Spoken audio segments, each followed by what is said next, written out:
আসসালামু আলাইকুম। মালয়েশিয়াতে নেপালের কলিং ভিসা কিন্তু অলরেডি শুরু হয়ে গেছে এবং কর্মী আসাও শুরু করে দিছে। দেখেন আমি একটা স্ক্রিনশট দিছি, কর্মী কিন্তু আসা শুরু করছে। তো বাংলাদেশের কলিং ভিসা কিন্তু এখনও চালু হয় নাই, শুধু সিন্ডিকেটের কারণে। তবে প্রথমেই যদি চালু হতো তাহলে ভালো ভালো কোম্পানিতে এসে কাজ পেত। আর নেপালিরা কী করতেছে জানেন?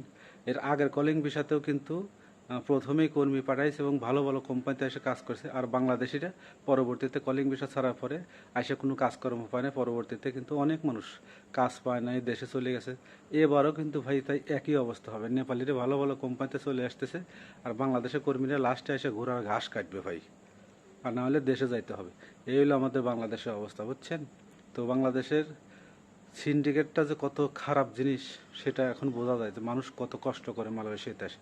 তো বাংলাদেশ সরকারকে আমি অনুরোধ করব, যদি কলিং ভিসা ছাড়তে হয় তাড়াতাড়ি ছাড়িয়ে ভালো ভালো কোম্পানিতে কর্মী পাঠান, তাহলে তারা ভালো কাজ পাবে এবং রেমিটেন্স পাঠাতে পারবে। তো ভিডিওটা ভালো লাগলে অবশ্যই ভিডিওটা শেয়ার করে দেবেন, আর প্রতিনিয়ত এ ধরনের ভিডিও পাইতে অবশ্যই পেজটি ফলো করে রাখবেন। ভালো থাকবেন, আল্লাহ হাফেজ।